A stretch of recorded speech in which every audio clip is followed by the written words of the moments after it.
إن الحمد لله نحمده ونستعينه ونستغفره ونؤمن به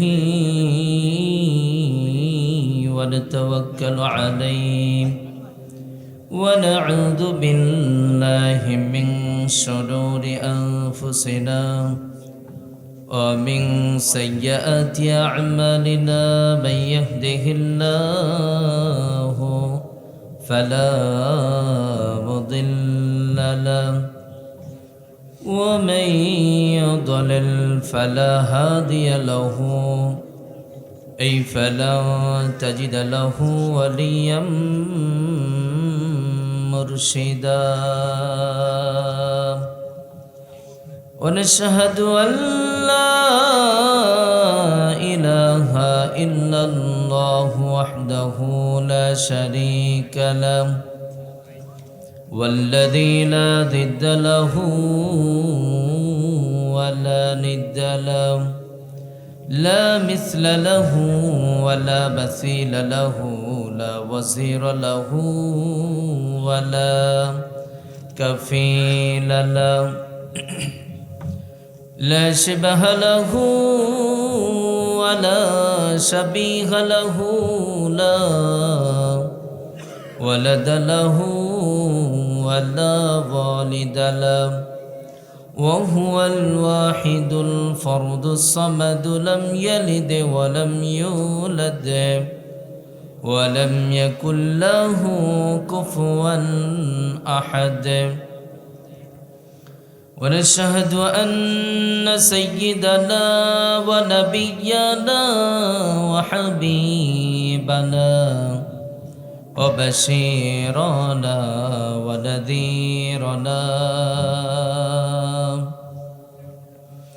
وطبيبنا وطبيب أرواحنا وحبيبنا وحبيب ربنا محمدا عبد الله ورسوله أرسله بالحق بشيرا ونذيرا وداعيا إلى الله بإذنه وسراجا منيرا أما بعد فقد قال الله تعالى في كلامه المجيد وفي فرقانه الحميد সবাই জবান খুলে আমার সাথে পড়ুন أعوذ بالله من الشيطان الرجيم بسم الله الرحمن الرحيم إنما يعمر مساجد الله من آمن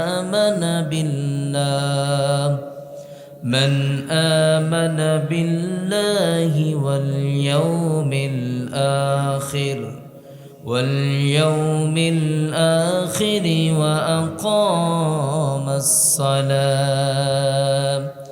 وأقام الصلاة وآتى الزكاة ولم يخش إلا الله فعسى أولئك أن يكونوا من المهتدين إن الله وملائكته يصلون على النبي يا أيها الذين آمنوا صلوا عليه وسلموا تسليما আমরা সবাই বিশ্বনবীর মহব্বতে কণ্ঠের আওয়াজগুলো ছেড়ে দিয়ে প্রাণ ভরে সবাই দরুদ পড়ছি আল্লাহুম্মা সাল্লি আলা মুহাম্মাদ ওয়া আলা আলি মুহাম্মাদ كما صليت على إبراهيم وعلى آل إبراهيم إنك حميد مجيد اللهم بارك على محمد وعلى آل محمد كما باركت على إبراهيم وعلى آل إبراهيم إنك حميد مجيد হায়রে জীবন মৃত্যুই শেষ ঠিকানা পৃথিবীর সবরে মুছে দেবে সেদিন আর কেউ সাথী থাকবে না সাথী থাকবে না আমার যখন ফুরাবে দিন আসবে গহীনে রাতি আমার যখন ফুরাবে দিন আসবে গহীনে রাতি থেকো প্রভু সে জীবনে হয়ে চির সাথী আসবে গহীনে রাতি আমার যখন ফুরাবে দিন আসবে গহীনে রাতি আমার বলে যখন কাউকে পাব না সেদিন আমার শূন্য হিয়াই তুমি থেকো সান্ত্বনায় তুমি থেকো সান্ত্বনায় আখের আলো নিবে যেদিন মনে আলো দিয়ে সেদিন আমার সেদিন আমার আধার ঘরে তুমি থেকো বাতি আসবে গহীনে রাতি আমার যখন ফুরাবে দিন আসবে গহীনে রাতি থেকো প্রভু সে জীবনে হয়ে চির সাথী আসবে গহীনে রাতি আমার যখন ফুরাবে দিন আসবে গহীনে রাতি আল্লাহ দুনিয়াতে পাঠিয়েছেন একমাত্র একটি উদ্দেশ্য, সেটি হলো রবের গোলামি করা। কথা বলেন ঠিক কিনা? রব সব দিয়েছেন, গোলামি করলেন না। দুনিয়াতে ছাড় পেতে পারেন, কিন্তু আল্লাহ আখিরাতে ছাড়বেন না। কথা বলেন ঠিক কিনা? আখিরাতে যদি আপনাকে জিজ্ঞেস করেন, আল্লাহ যদি বলেন অনেক নিয়ামত দিয়েছি, সবগুলোর হিসাব নেব না, একটা চোখের হিসাব দাও, তারপরে জান্নাতে যাও, কারা কারা যেতে পারবেন? যেতে পারবেন? বনি ইসরায়েলের এক আবেদ 100 বছর ইবাদত করেছে। বনি ইসরায়েলের এক আবেদ 100 বছর ইবাদত করেছে। কিয়ামতের দিন রব্বুল আলামিন বলবেন, ও গোলাম উদখুলিল জান্নাতা বিরহমাতিক। রব্বুল আলামিন বলবেন, যাও আমার দয়া ভালোবাসায় জান্নাতে চলে যাও। গোলামটা রব্বুল আলামিনকে বলবেন, রব্বুল আলামিন আমি 100 বছর ইবাদত করেছি, 100 বছর গোলামি করেছি, এই গোলামির বিনিময়ে আমি জান্নাতে যেতে চাই, আপনার দয়ায় কেন জান্নাতে যেতে হবে? রব্বুল আলামিন বলবেন, ও গোলাম 100 বছর ইবাদত করেছো, তার বিনিময়ে জান্নাত চাও নাকি? তাহলে একটু বিচার করতে হবে, একটু যাচাই বাছাই করতে হবে, তোমার 100 বছরের ইবাদতের কি অবস্থা। রব্বুল আলামিন ফেরেশতাদেরকে বলবেন, ও ফেরেশতারা, আমার গোলাম যে 100 বছর ইবাদত করেছে, 100 বছরের ইবাদত একটা পাল্লায় রেখে দাও, অপর পাল্লায় গোলামটাকে 2টো চক্ষু দিয়েছিলাম। কয়টি চক্ষু? 2টো চক্ষু দিয়েছিলাম, 2টোর ওজন দিতে হবে না, অপর পাল্লায় একটি চক্ষু রেখে দাও, ওজন দেওয়া হবে। ওজন দেওয়ার পরে দেখা যাবে চক্ষের পাল্লাটাই ভারী হয়ে গেছে।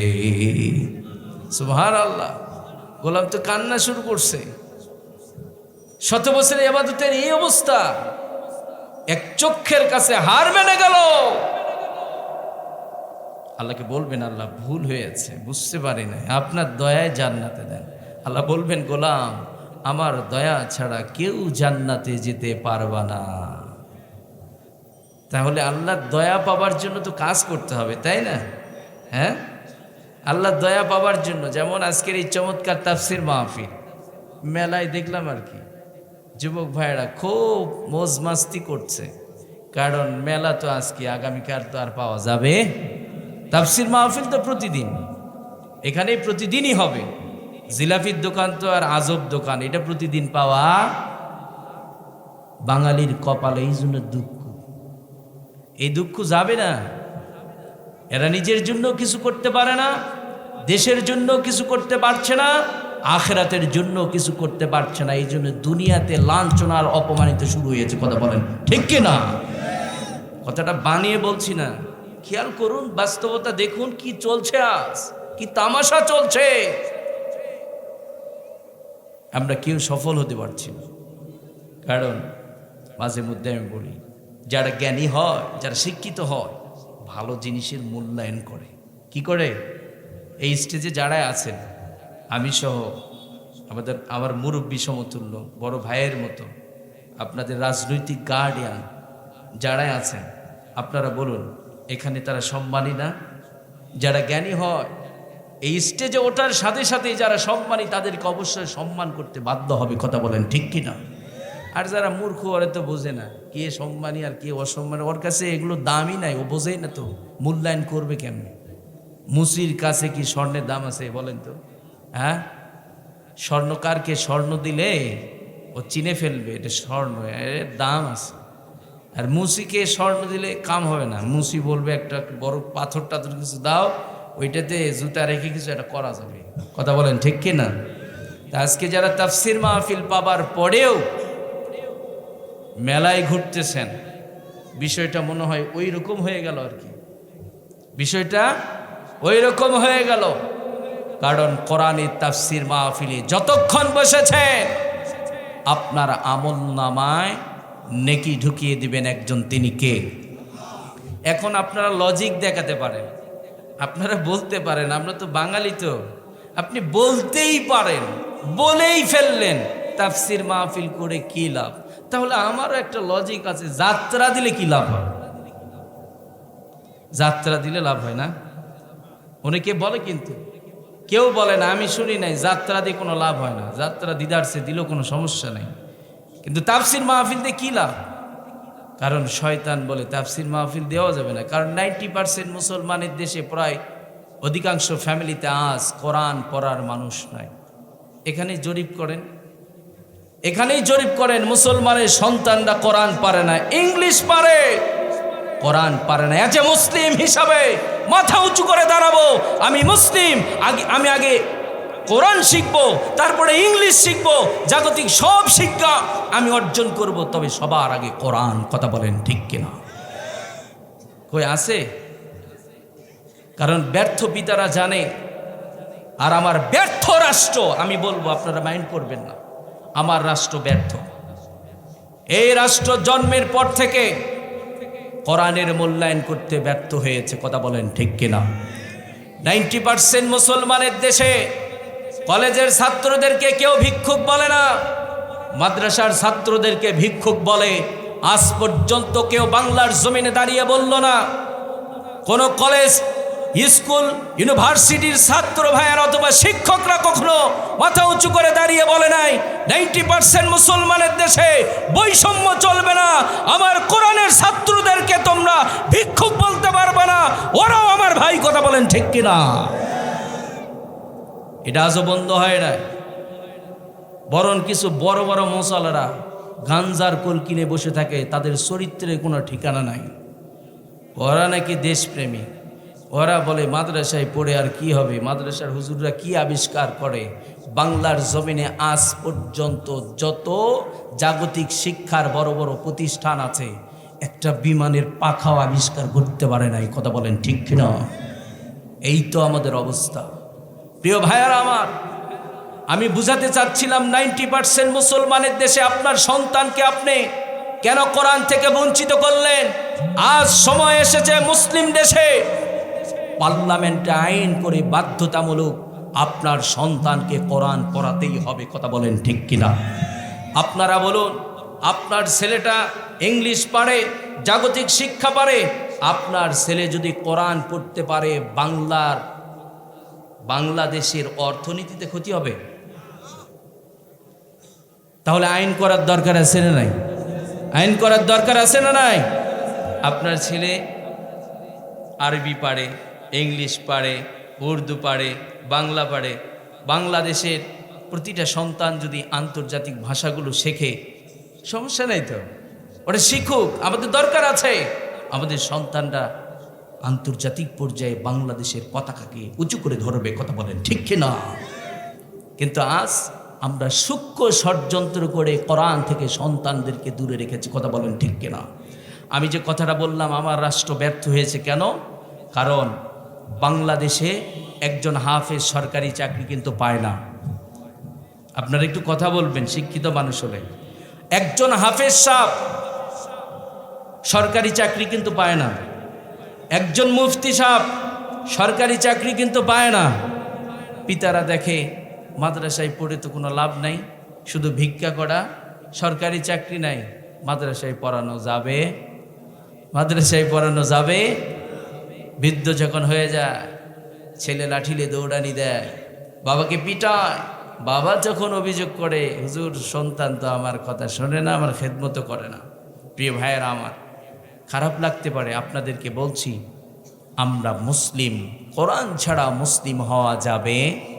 এ পৃথিবী ছিল অন্ধকার, এ পৃথিবী ছিল অন্ধকার, কোরআন এই পৃথিবীকে আলোকিত বানিয়ে দিয়েছে। কথা বলেন ঠিক কিনা? এই মানবতার মর্যাদা রক্ষা করেছে কোরআন। আজ পৃথিবীব্যাপী চোর, লুটতারাজ, কত কিছু চলছে। 1 ঘন্টার জন্য কোরআন বাস্তবায়ন করুন, কোরআনের বিধান দিয়ে একটা চোরের বিচার করুন, নেক্সট টাইমে কোনো চোর চুরি করার সাহস দেখাবে না। কথা বলেন ঠিক কিনা? এটা আমার কথা না, আল্লাহর কথা। ওয়াসারিকু ওয়াসারিকাতু ফাকতুউ আইদিয়াহুমা জাযাআম বিমা কাসাবা নাকালাম মিনাল্লাহ। আল্লাহ বলছেন, চোর চুরি করেছে, হাত কেটে দাও। কার বিধান? কার বিধান? ছোট্ট করে আরেকটি কথা বলি, কোন লজিক দেখাবেন মানুষের আইন দিয়ে মানুষের সুখ শান্তি নিশ্চিত করা যাবে? মানুষ আইন করবে, কোনো সমস্যা নেই, তবে কোরআনের আইন বাদ দিয়ে মানুষ আইন যদি করে, ওই আইন দিয়ে মানুষের সুখ শান্তি হতে পারে না। ফর এক্সাম্পল, আপনারা বলুন, এই মোবাইলটা আমি হুজুর নির্মাণ করেছি, মানে তৈরি করেছি। আমি হুজুর কি করেছি? এই মোবাইলটা আমি তৈরি করেছি। আপনারা বলুন, এই মোবাইলটা যখন আমি বাজারজাত করব, মার্কেটে এটি ছেড়ে দেব, এই মোবাইলের প্যাকেটের মধ্যে ছোট্ট একটা বই থাকবে। কি থাকবে? গাইডলাইন। কি লেখা থাকে? কিভাবে চার্জ দেবেন, কিভাবে অন করবেন, সব কিছু লেখা থাকে। আপনাদের এলাকার সবচাইতে টাকাওয়ালা, ক্ষমতার অভাব নেই, উনি বলছে আমার টাকা দেয়, আমি মোবাইল কিনেছি। মোবাইল যারা তৈরি করেছে তারা বলেছে এখানে পিন লাগাও চার্জ দেওয়ার জন্য, আমি লাগাবো না, চার্জ দেব না। আপনারা বলুন, মোবাইল কি অন হবে? মোবাইল কি অন হবে? কেন হবে না? কারণ আপনি যদি আপনার মতো করে মোবাইল চালাতে চান, তাহলে অন্যের মোবাইল, অন্যের তৈরি করা মোবাইলে আপনার মাতব্বরি চলবে না, নিজে একটা মোবাইল তৈরি করতে হবে। কথা বলেন ঠিক কিনা?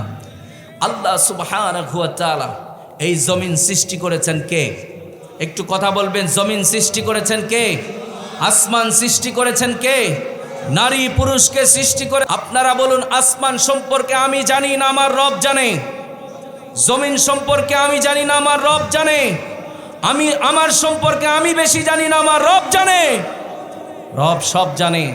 এই জন্য রবি বলেছেন, আমি তো এগুলো তৈরি করেছি, কারা কোথায় ভালো থাকবে আমার চাইতে তোমরা বেশি ভালো জানো না।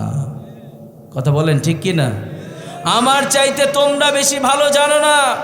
তাই তো দেখা যায় আমরা সুখী হতে চাই, দিন দিন অশান্তি আমাদেরকে গ্রাস করছে। আমরা চাই সুখ, অশান্তি আমাদেরকে গ্রাস করছে। কেন? যদি এই পৃথিবীতে এমন কোনো মার্কেট আবিষ্কার হতো, যেই মার্কেটে, যুবক ভাইয়ের একটু খেয়াল করবেন, এই পৃথিবীতে এমন কোন মার্কেট আছে যেই মার্কেটে সুখ কিনে পাওয়া যায়? আছে একটি মার্কেট। হ্যাঁ, যদি এইরকম মার্কেট থাকতো তাহলে টাকাওয়ালারা সবাই সুখী হয়ে যেত, ঠিক কিনা? সুখ আছে কার ভান্ডারে? কার ভান্ডারে? তাহলে দুনিয়াতে একটা মোবাইল যিনি তৈরি করেন উনি মোবাইল সম্পর্কে জানেন যে রব আপনাকে আমাকে সব কিছু, যা কিছু দেখি আর দেখি না সব কিছু উনি সৃষ্টি করেছেন।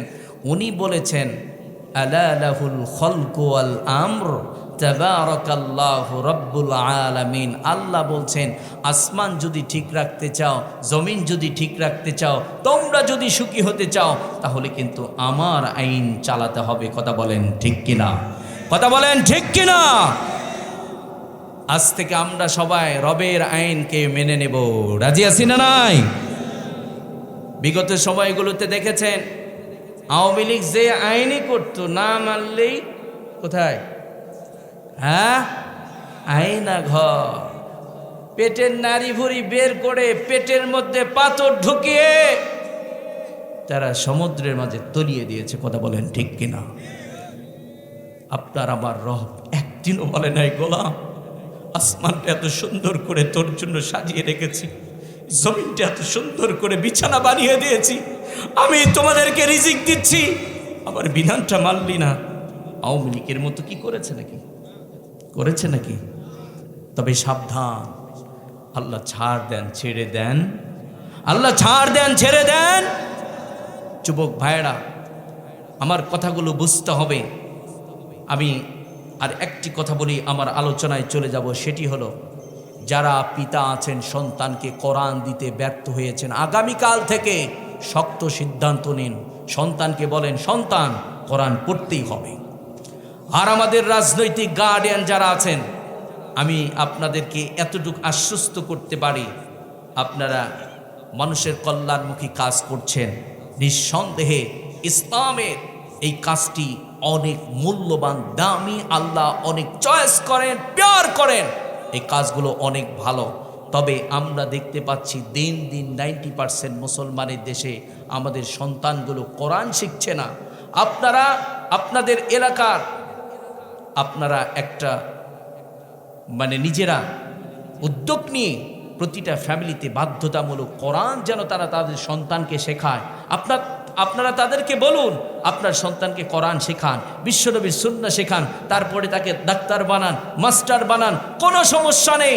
আপনার ছেলেটি ডাক্তার, আপনার মৃত্যুর পরে আপনার ছেলেটি দাঁড়িয়ে আপনার জানাজা করবে। কোনো সমস্যা হবে নাকি? কোনো সমস্যা হবে? তাহলে আমরা সবাই সন্তানকে কোরআন দেব। রাজি আছি না নাই? আমরা পিতারা বলি হুজুর আমার সন্তান তো আমার হক আদায় করে না। ইসলাম একপাক্ষিক কোনো কথা বলে না, ইসলাম দুই পাক্ষিক কথা বলে। ইসলাম সর্বপ্রথম বাবাকে বলেছে সন্তানের হক আদায় করে দাও, সন্তানকে বলেছে তোমার বাবার হক তুমি আদায় করে দাও। বাঁশ আছে না আপনাদের? বাঁশ তো আছে, বাঁশের কুঞ্চি, আপনাদের কুঞ্চি বলে? কুঞ্চি, এই কুঞ্চি যখন কাঁচা থাকে এটা কিন্তু হালানো যায় ইচ্ছা মতো, যা কিছু তৈরি করতে মন চায় করা যায়। কথা বলেন ঠিক কিনা? এই কুঞ্চি যখন পেকে যায় তখন কি হয়? ভাঁজ করবে, কি হবে? ভেঙে যাবে। আপনার সন্তান ছোট্ট ছিল, আপনি চাচ্ছেন আপনার সন্তান আপনাকে চিনুক, আপনার সন্তান আপনাকে বুঝুক, আপনি তার জন্মদাতা পিতা, ও আপনার জন্য জীবন দিতে হবে, আপনার সাথে বেয়াদবি করতে পারবে না, আপনিই তার পিতা, আপনি অক্লান্ত পরিশ্রম করে তাকে লালন পালন করছেন। সেই সন্তান যখন আপনি বৃদ্ধ হবেন আপনাকে লাঠিলে দৌড়ানি দেবে, কষ্ট লাগবে কি লাগবে না? তাহলে আপনার সন্তানকে যোগ্য করে গড়ে তুলতে হবে। আল্লাহ কেন বলেছেন সন্তানের হক আদায় করে দাও? কারণ সন্তানের হক আদায় করে যখন দেবেন তখন আপনার সন্তান যোগ্য সন্তান হবে, আপনার সন্তান জীবন দেবে, আপনার সাথে বেয়াদবি করবে না। কথা বলেন ঠিক কিনা? আপনি আপনার সন্তানের হক আদায় করে দিয়েছেন। ইসলাম কত সুন্দর দেখেন। আপনি ছোট ছিলেন, আপনি নিজে খেতে পারছেন না, পড়তে পারছেন না, বাবা মাকে দায়িত্ব দিলেন যে আপনার ছেলে চলতে পারছে না, ওকে খাওয়াও, ওকে পড়াও। মা বাবা যখন বৃদ্ধ হয়ে গেল, আপনি যখন ছোট ছিলেন তার চাইতে নিকৃষ্ট হয়ে গেছে, মুখে দুর্গন্ধ, চলতে পারছে না, জায়গায় প্রস্রাব করে, পায়খানা করে, সন্তানকে বললেন মাকে বলাবে, এটা তো হবেই না, তুমি বিরক্ত হয়ে বলতে পারবে না, রব সহ্য করবে না। কথা বলেন ঠিক কিনা? আল্লাহ আবার ঢুকিয়েও দিলেন জান্নাতের লোভ। আল্লাহ বলছেন জান্নাত নেবা, মা বাবাকে খুশি রাখো। সুবহানাল্লাহ। তাহলে আমরা যারা এখানে উপস্থিত হয়েছি সন্তানগুলোকে আমরা সবাই কোরআন শিখিয়ে দেব, রাজি আছি না নাই? আমরা যারা পিতা আছি, আপনার আমার কাছে সন্তানের একটা হক হচ্ছে আপনার সন্তানকে আপনি কোরআন শিখিয়ে দেবেন। কিন্তু আজকে 90% মুসলমানের দেশে আমাদের সন্তানগুলো আমাদের কাছ থেকে সিগারেট খাওয়া শেখে। কথা বলেন ঠিক কিনা? জন্মের পর থেকে বাবার কাছে শেখে সিগারেট কেমনে টানাবা। ভাই স্টেজটা যেন নড়াচড়া না করে একটু খেয়াল রাখবেন, একটু নড়চড়। ঠিক আছে ভাইয়া, দোয়া করবেন, আমিও দোয়া করি আপনারা ভালো থাকেন, সুস্থ থাকেন। ঠিক আছে ভাই, উঠবেন না, বিরক্ত হচ্ছেন আপনারা? এখান থেকে কিছু শিখে যান, শিখার ইচ্ছা পোষণ করুন, শিখতে পারবেন ইনশাআল্লাহ। রব্বুল আলামিন প্রথম নাম্বার সন্তানের হকের কথা বলছেন। যারা পিতা আছেন সন্তানকে কোরআন শিখিয়ে দেবেন, কারণ একটা সন্তান তার প্রথম ভার্সিটি হচ্ছে তার মা আর তার বাবা। কথা বলেন ঠিক কিনা? বাবা যখন নামাজি হবে সন্তানটা বাবাকে দেখে দেখে নামাজ শিখবে। মা যখন পর্দা কর্ণীওয়ালা হবে মা সন্তানকে দেখে দেখে মাকে দেখে দেখে কন্যা সন্তানটি পর্দা শিখবে। কথা বলেন ঠিক কিনা?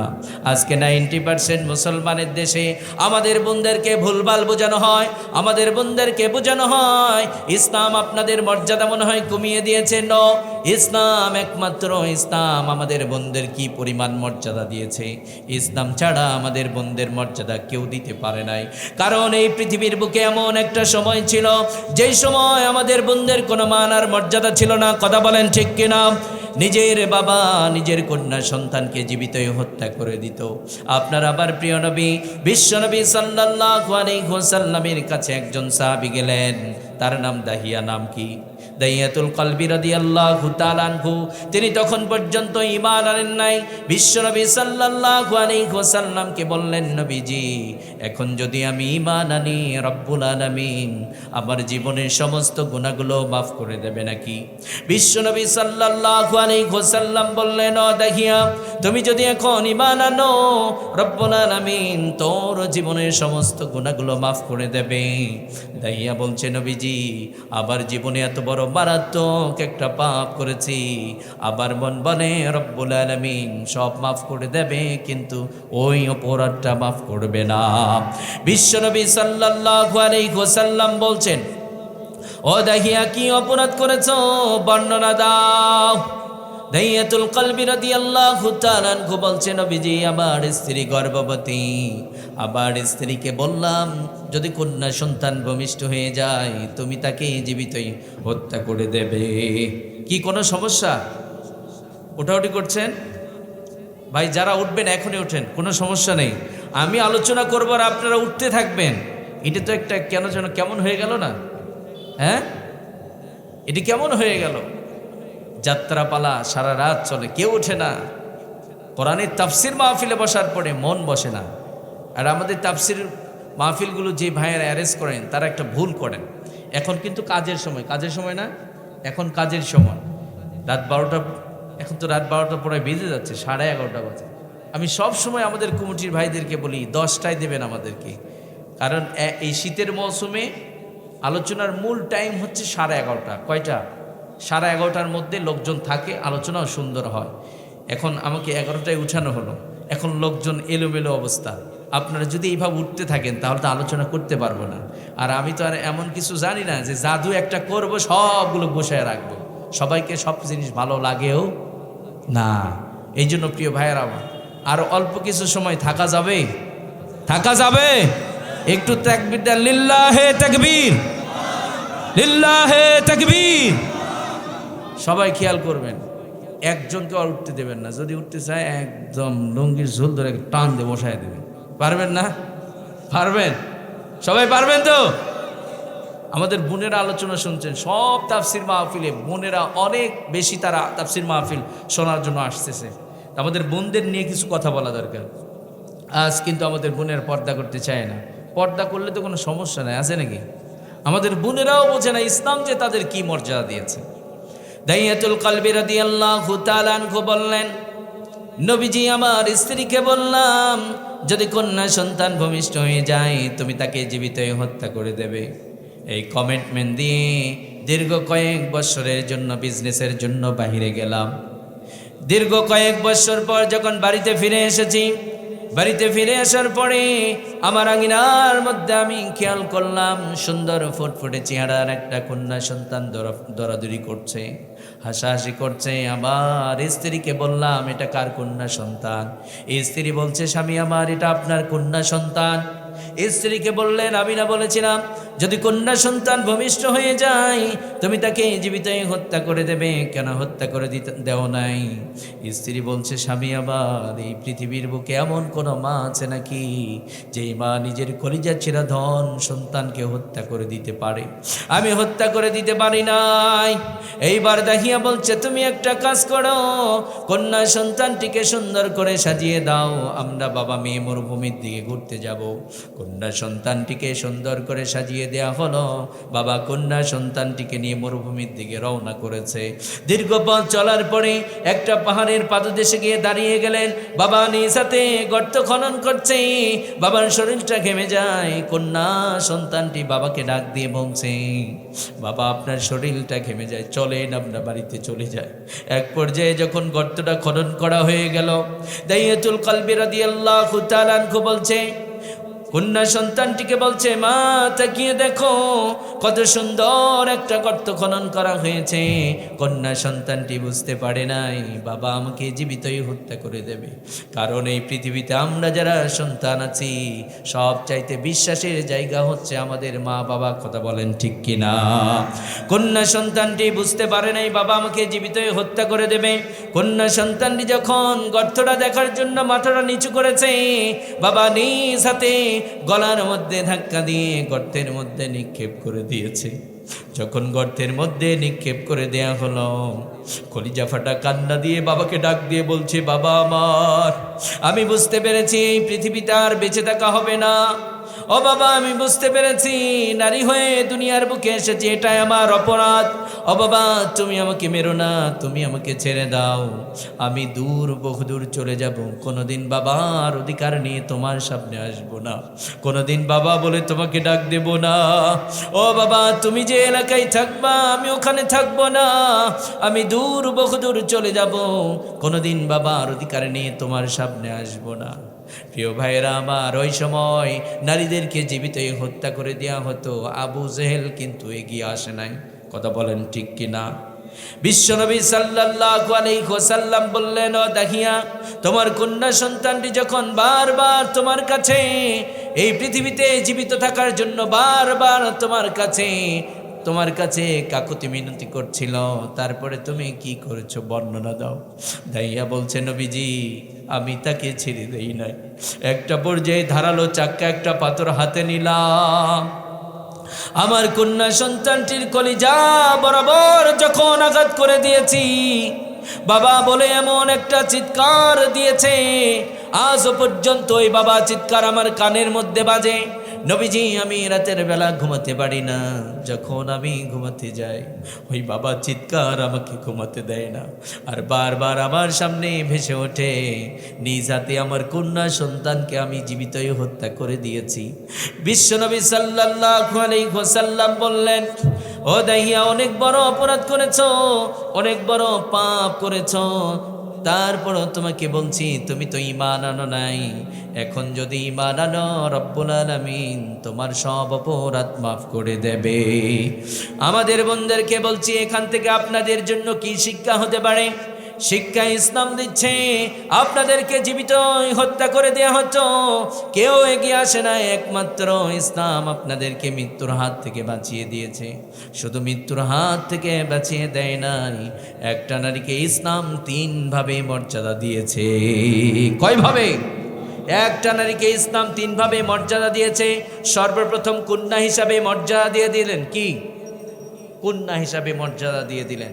বাবাকে বললেন, লালন পালন করো, তোকে জান্নাতের মালিক বানিয়ে দেব। সুবহানাল্লাহ। কন্যা সন্তান একটি জান্নাত, দুটি জান্নাত, তিনটি জান্নাত। শুধু জান্নাত না, আল্লাহ হাবিব সাল্লাল্লাহু আলাইহি ওয়াসাল্লাম বলেছেন, 3 কন্যার পিতার আমি বিশ্বনবী সাল্লাল্লাহু আলাইহি ওয়াসাল্লাম পাশাপাশি জান্নাতে থাকবো। সুবহানাল্লাহ। আল্লাহ হাবিব সাল্লাল্লাহু আলাইহি ওয়াসাল্লামের কন্যা সন্তান পৃথিবীতে জীবিত ছিল, কথা বলেন ঠিক কিনা? কন্যা হিসাবে মর্যাদা দিয়ে দিল, জান্নাত পাবেন, তবে শর্ত আছে। কি আছে? কি আছে? শর্ত আছে। জান্নাত তো আর মামার বাড়ি আবদার না ভাই, চাইলেই পাওয়া যায়। শর্ত পূরণ করুন, জান্নাতে চলে যান। শর্ত কি? আল্লাহ ছেলে সন্তান দিয়েছেন, কন্যা সন্তান দিয়েছেন, এগুলো নিয়ামত, কথা বলেন ঠিক কিনা? যাদের সন্তান নেই তাদের কাছে জিজ্ঞেস করেন যে সন্তান না থাকার কি জ্বালা, কথা বলেন ঠিক কিনা? অনেক টাকার মালিক, একটা সন্তান নেই, অন্যের কাছে বলে একটা সন্তান দেন। মানুষের সন্তান চেয়ে নিয়ে তাকে লালন পালন করে, কথা বলেন ঠিক কিনা? তাহলে আল্লাহ নিয়ামত দিয়েছেন কন্যা সন্তান, ছেলে সন্তান। কন্যা সন্তানকে ইলমে দ্বীন শিখান, তাকে পর্দা শেখান, তাকে মুত্তাকি পরহেজগার বানান। আবার যখন বিয়ে দেবেন, মুত্তাকি পরহেজগার একটা জামাই দেখে আপনার মেয়েকে বিয়ে দিতে হবে। আগে শুনতাম ভালো মানুষ খুঁজতো, ইদানিং আমরা শুধু দেখি সরকারি চাকরি হইলেই মেয়েটাকে উঠাইয়া দাও, কথা বলেন ঠিক কিনা? আচ্ছা ঠিক আছে, ঠিক, জি জি, বুঝতে পেরেছি, ঠিক আছে, দোয়া থাকলো, আল্লাহ সুস্থতা দান করুক। ইসলাম বলছে মুত্তাকি পরহেজগার একটা ছেলের হাতে উঠিয়ে দেন। আপনারা আবার ভুল বুঝবেন না যে কলেজে পড়ে তার মানে তাকে দিয়ে বিয়ে দেওয়া যাবে না, সরকারি চাকরি করে তাকে দিয়ে বিয়ে দেওয়া যাবে না। নো, বিয়ে অবশ্যই দিতে পারবেন, সে যদি মুত্তাকি হয়, কোনো সমস্যা। হুজুর হইলেই যে মুত্তাকি হবে এটা তো কথা না। কোথাও লেখা আছে হুজুর হইলে মুত্তাকি হবে? কোরআনের হাফেজ, ইলম অর্জন করেছে, আলেম হতে পারবেন না। আল্লাহর কাছে তিনি তখনই আলেম হবেন যখন কোরআন এবং হাদিস যা কিছু গবেষণা করেছে, পড়েছে, ইলম অর্জন করেছে, ওই ইলম অনুযায়ী আমল যদি করতে পারে, তাহলে আল্লাহর দৃষ্টিকোণ থেকে সে আলেম, কথা বলেন ঠিক কিনা? এলেম আছে কিন্তু হালাল হারামের তবিজ নাই, আপনি নিজেকে আলেম দাবি করছেন। আল্লাহ বলছেন তোর মতো আলেমের 4 পয়সার দাম আমার কাছে নাই। তাহলে কন্যা সন্তান আল্লাহ দিয়েছেন, ইলমে দ্বীন শিখান, মুত্তাকি পরহেজগার একটা জামাই দেখে আপনার মেয়েকে বিয়ে দেন, আল্লাহ আপনাকে জান্নাতের মালিক বানিয়ে দেবে। তাহলে ইসলাম সর্বপ্রথম কন্যা হিসাবে মর্যাদা দিয়ে দিল। দ্বিতীয় স্টেপে স্ত্রীর মর্যাদা দিচ্ছে। ওই মেয়েটি যখন আস্তে আস্তে বেড়ে উঠছে, আপনারা বলুন বিয়ে দিতে হবে কি হবে না? আজকে বাংলার জমিনে বিয়ের জন্য আইন করা হয়েছে, বাল্য বিবাহের আইন আছে না নাই? বাল্য বিবাহের আইন আছে। কেন? একটা বয়সের একটা লিমিটেশন দেওয়া হয়েছে, এই বয়সের আগে কেউ বিয়ে করতে পারবে না, একটা ছেলেকে একটা মেয়েকে বিয়ে দিতে পারবেন না। কোনো সমস্যা নেই, আমি ওটার বিরোধিতা করছি না। আপনি আইন করেছেন ঠিক আছে, তবে ওই আইনের আগে আরেকটি আইন করতে হবে। বাংলার জমিনে কোনো ছেলে কোনো মেয়ে প্রেম প্রীতি করতে পারবে না, এটা একদম হারাম, কথা বলেন ঠিক কিনা? বাংলার জমিনে কি হচ্ছে? একটা ছেলের বয়স কম, মেয়ের বয়স কম, বিয়ে দিয়েছে। আমার লাইফে আমি রাত 3টায় একটা বিয়ে পড়িয়েছি। কয়টা? রাত 3টায়। রাত 8টা থেকে 3টায় বিয়ে পড়ানো হলো। আমি জিজ্ঞেস করলাম এত রাত হলো কেন? মেয়ের বাবা বলছে মেয়ের বয়স কম, এই জন্য ওপেনলি বিয়ে দিতে পারছি না, প্রশাসন ধরবে। রাত 3টায় বিয়ে দিয়েছে। দেখেন, বৈধ, আল্লাহর দেওয়া বিধান, বৈধ হালাল একটা সম্পর্ক বিয়ে দেবে, প্রশাসনকে ভয় করে রাত 3টায় বিয়ে দেয়, কথা বলেন ঠিক কিনা? আজ 90% মুসলমানের দেশে আমাদের যুবক যুবতীরা পড়ালেখার নাম দিয়ে শহরে গিয়ে দেখবেন পার্কে পার্কে ঘুরছে, তারা কুকুরকে হার মানিয়ে যৌনাচার করছে। আমাদের প্রশাসনের ভাইয়েরা পার্কের গেটে দাঁড়িয়ে তাদেরকে নিরাপত্তা দেয় আর চকলেট চোষে, তারা কোনো পদক্ষেপ নেয় না, কথা বলেন ঠিক কিনা? এগুলো বন্ধ করতে পারে তারা, আমাদের প্রশাসনের ভাইয়েরা চাইলেই বন্ধ করতে পারে। এই শক্ত পদক্ষেপগুলো নেওয়ার দরকার আছে না নাই? তাহলে কন্যা হিসাবে মর্যাদা পাওয়ার পরে এবার স্ত্রীর মর্যাদা দিচ্ছে। ইসলাম বলছে আপনি যদি তাকে বিয়ে করতে চান, একটা ছেলে তাকে বিয়ে করতে চাচ্ছে, রব্বুল আলামিন বলছে এখন বিধান হচ্ছে মোহর নগদ দিতে হবে, এটা ফরজ, কথা বলেন ঠিক কিনা? মোহর ছাড়া বিয়ে হবে না। আজ বাংলার জমিনে মোহর দিতে হয় না, শুধু লিখে রাখো যৌতুক দিতে হবে, যৌতুক না দিতে স্ত্রীকে ইচ্ছা মতো পেটায়, এরকম পুরুষ বাংলার জমিনে আছে না নাই? মোহর লিখে রাখো, আর কি, না দিলেও চলবে, লিখে রাখো। এমন মুরব্বী বাবাও আছে যৌতুক পরিশোধ করে নাই, কবরে চলে গেছে, দুব্বার ঘাস উঠে গেছে, কিন্তু যৌতুক পরিশোধ হয় নাই। আজ বাংলার জমিনে গরিব বাবা মেয়েকে বিয়ে দিয়েছে, 50,000 টাকা যৌতুক দিতে চেয়েছে, কারণ অনেক পিতা আছে যৌতুকের টাকার জন্য মেয়েকে বিয়ে দিতে পারে না। কথা বলেন ঠিক কিনা?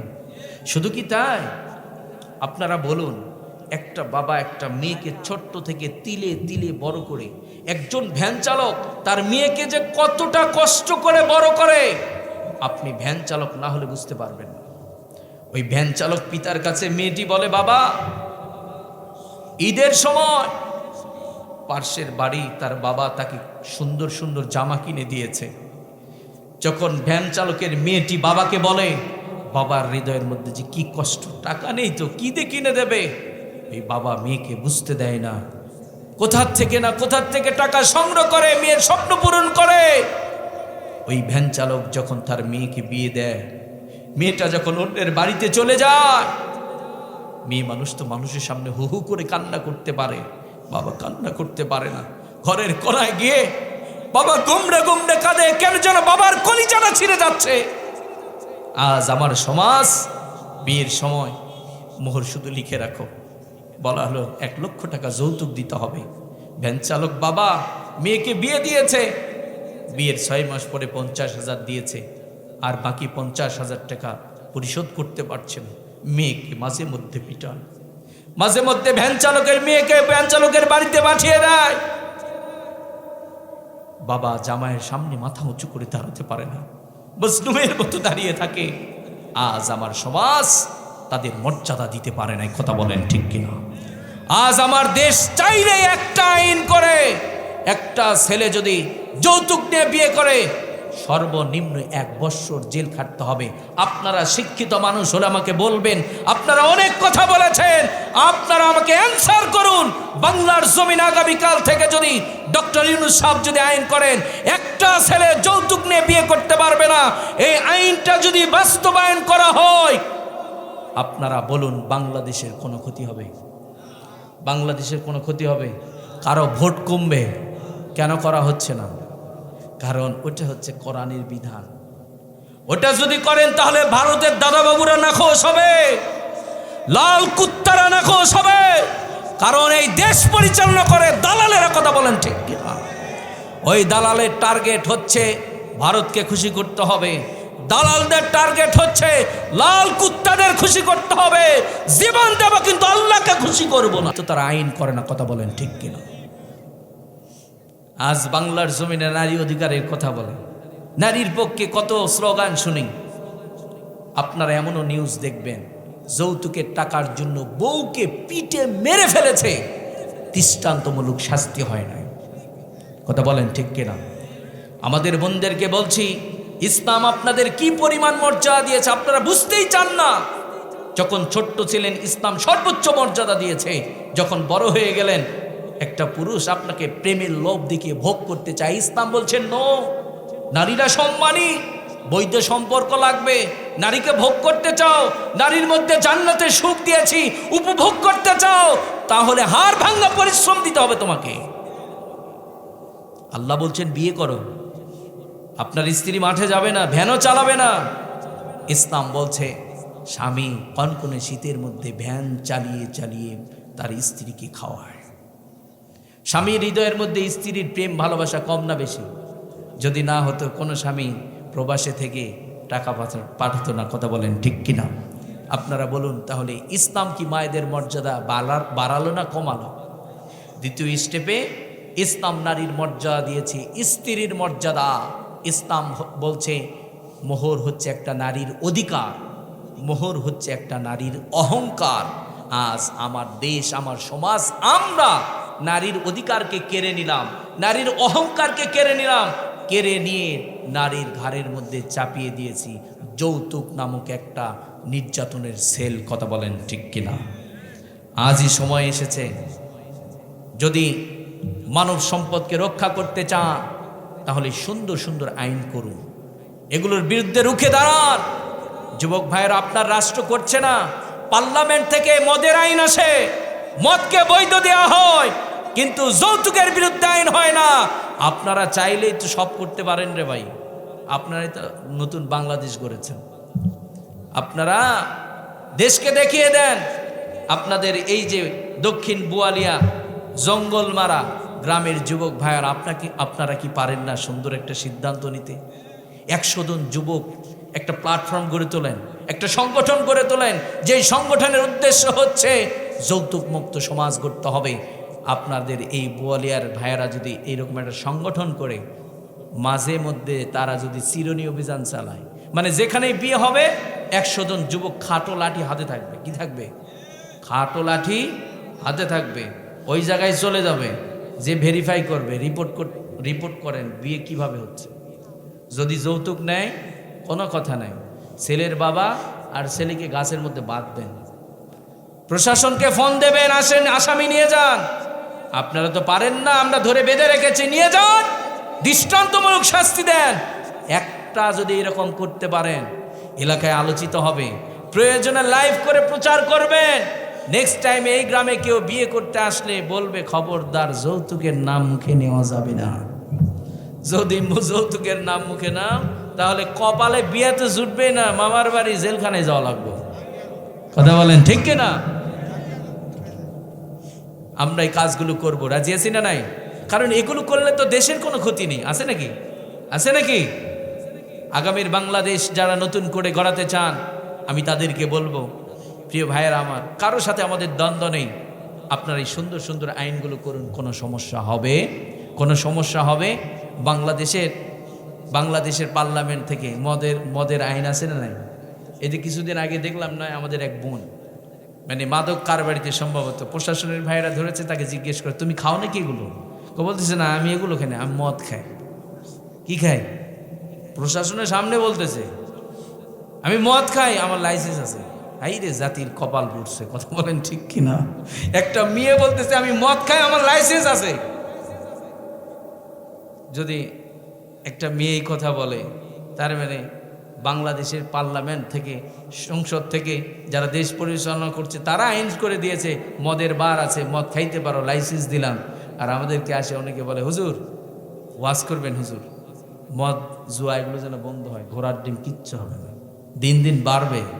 কারণ যেখান থেকে উৎপাদন হচ্ছে ওটা বন্ধ করে দেন, তাহলে সব বন্ধ হয়ে যাবে। কথা বলেন ঠিক কিনা? তাহলে প্রিয় ভাইয়েরা আমার, আপনাদেরকে বলছিলাম ইসলাম নারীদেরকে দ্বিতীয় স্টেপে স্ত্রীর মর্যাদা দিয়ে দিল। আজ থেকে যুবক ভাইয়েরা, আপনারা যারা বিয়ে করেন নাই, আপনারা যৌতুক নেবেন না, মোহর দেবেন। হ্যাঁ, মোহর দেবেন, মোহর দেবেন। এবং বিয়ে যখন করবেন কোনো বক্স বাজানো যাবে না, ইসলাম বহির্ভূত কোনো কাজ করা যাবে না। আল্লাহর কসম করে বলছি, আপনার ওই বিয়েটি হবে কোরআন এবং সুন্নাহর আলোকে। ওই বিয়ের মধ্যে আল্লাহ জান্নাতের সুখ দিয়ে দিবেন। সুবহানাল্লাহ। অনেক যুবক ভাই আছে কলেজে পড়াশোনা করে, আমাদের সাথেই কথা বলে, কলেজে পড়ে, মুখে দাড়ি, নামাজি, কত সুন্দর নুরানি চেহারা, যুবকের স্বপ্ন। কারণ এখন মোবাইলে তো অনেক ভালো ভালো স্কলাররা কথা বলে, এগুলো শুনেও যুবকরা স্বপ্ন আঁকে। কথা বলেন ঠিক কিনা? যুবক ভাইরা বড় বড় স্কলারদের কথা শুনে তারা নিজেদের পরিবর্তন করে ফেলেছে। যুবকের স্বপ্ন আমি বিয়ে করব, আমি মোহর দিয়ে দেব, যৌতুক নেব না। অনেক মুরব্বী বাবা আছে যৌতুক ছাড়া ছেলেকে বিয়েই দিতে চায় না, আছে না নাই? অনেক আছে। কেন হয় এমনটি? আমি মাঝে মধ্যে বলি, শিক্ষিত ভাইয়েরা আছেন, শুনলে যদিও একটু খারাপ লাগবে তারপরও বলি। ফর এক্সাম্পল, কোরবানির হাট আছে না নাই? কোরবানির হাট লাগে, বড় বড় আরিয়াগুলি ওঠে না? যারা এই আরিয়াগুলিগুলো প্রতিপালন করেন তাদের টার্গেট কি?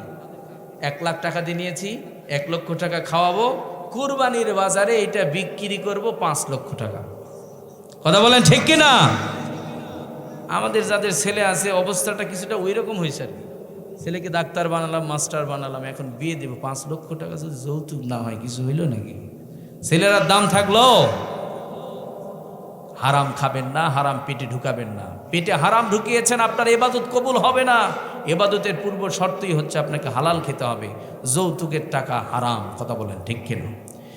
ইসলাম তাহলে ওই নারীটা দ্বিতীয় স্টেপে স্ত্রীর মর্যাদা দিয়ে দিল। 3 নম্বরে রব্বুল আলামিন মর্যাদা দিচ্ছেন ওই মেয়েটি যখন সন্তানের মা হয়ে গেল। আপনারা বলুন তো, যখন বৃদ্ধ হয়ে গেছে, আপনাকে আর রান্না করে খাওয়াতে পারছে না, সংসারের কাজগুলো আর করতে পারছে না, আপনারা বলুন তো ইসলাম এখন মায়ের দাম বাড়িয়েছে না কমিয়েছে? তৃতীয় স্টেপে মায়ের মর্যাদা দিয়েছে। আপনি ভাবতে পারেন বৃদ্ধ হয়ে গেছে, তার কি মান আর মর্যাদা আছে? ইসলাম বলছে তোমার মা খুশি তো রব্বুল আলামিন খুশি। সুবহানাল্লাহ। শুধু তাই না, রব্বুল আলামিন বলেন ওয়াকাদা রাব্বুকা আল্লা তা'বুদু ইল্লা ইয়্যাহু ওয়া বিল ওয়ালিদাইনি ইহসানা। রব্বুল আলামিন বলছেন, ও গোলাম, জন্ম থেকে নিয়ে মৃত্যু পর্যন্ত কেবলমাত্র গোলামি চলবে আমার গোলামির পরে তোমার পিতামাতার সাথে সুন্দর আচরণ করো, তোমার পিতামাতার সাথে ইহসান করো, খারাপ ব্যবহার করা যাবে না। তার মানে বোঝা গেল রবের গোলামির পরেই পিতামাতার স্থান। সুবহানাল্লাহ। আল্লাহর পরে পিতামাতার স্থান, সেখানে মায়ের কথা আছে না নাই? শুধু তাই না, বিশ্বনবী সাল্লাল্লাহু আলাইহি ওয়াসাল্লাম বলছেন তোমার মায়ের পায়ের নিচে জান্নাত, তোমার মাকে সন্তুষ্ট করো, জান্নাতের জন্য পীরের মাঝে মাঝে ঘুরবা। তোমার মা না খেয়ে আছে, তোমার মা ওষুধ খেতে পারে না, মায়ের খেদমত করো না। অনেক সন্তান আছে মা গিয়ে বলে বাবা আমার ওষুধ লাগবে।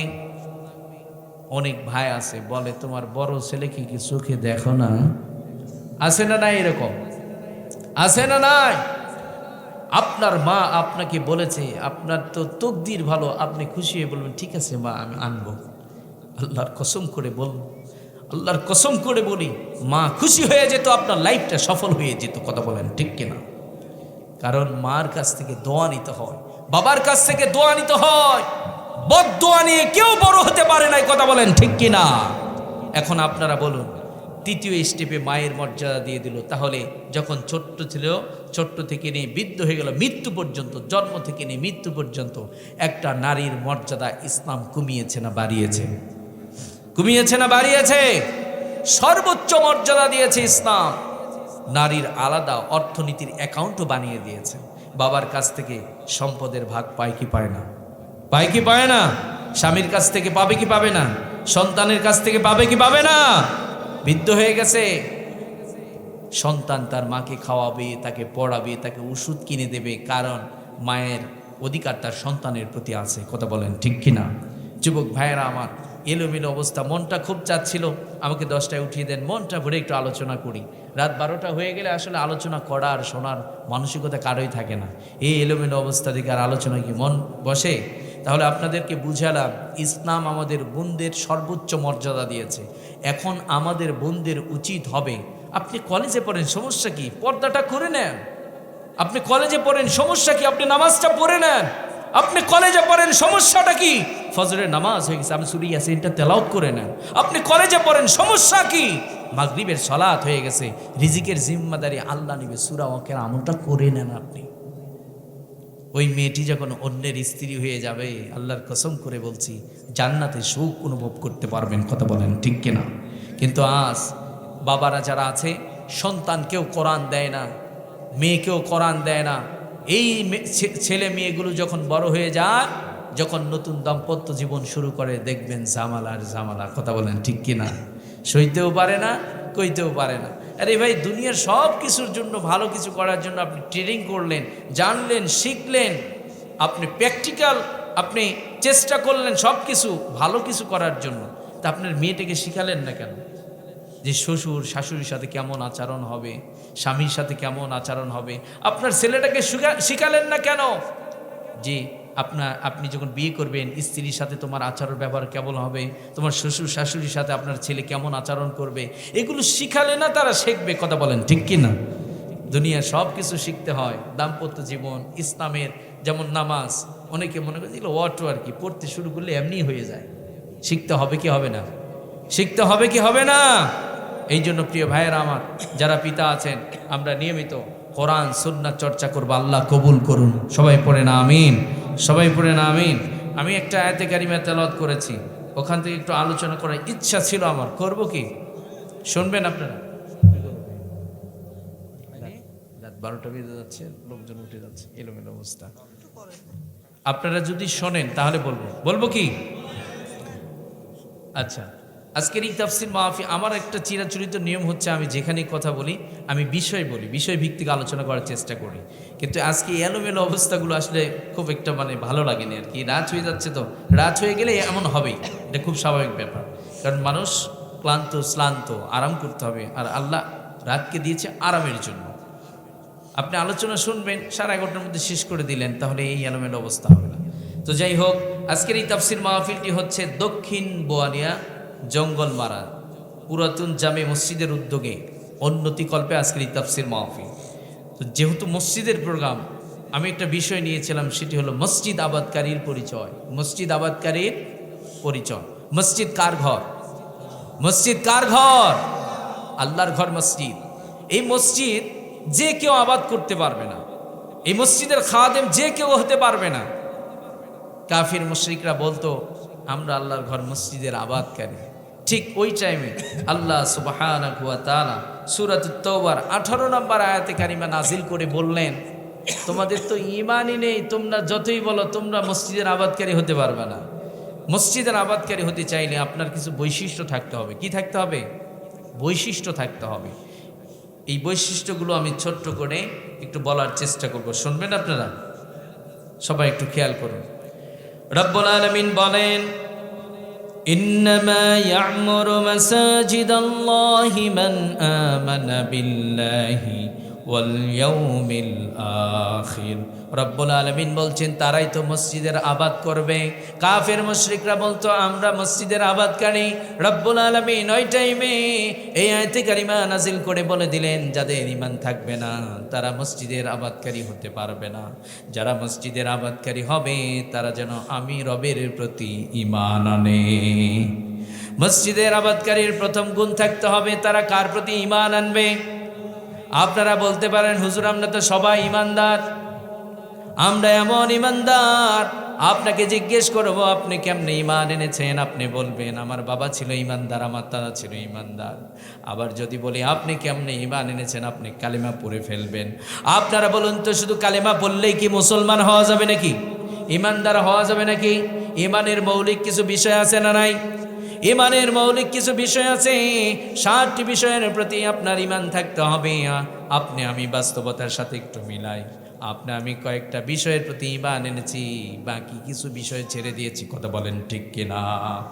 আপনি আমি বলেছি আমার রব আল্লাহ, আপনি স্বীকৃতি দিলেন, আপনি পৃথিবীকে জানিয়ে দিলেন আমার রব আল্লাহ, অন্তরে বিশ্বাস করলেন আমার রব আল্লাহ। এখন আপনার কাজ হবে যে রবকে স্বীকৃতি দিয়েছেন, যে রবকে বিশ্বাস করেছেন, ওই রবের বিধান দিয়ে জীবন পরিচালনা করার দরকার আছে না নাই?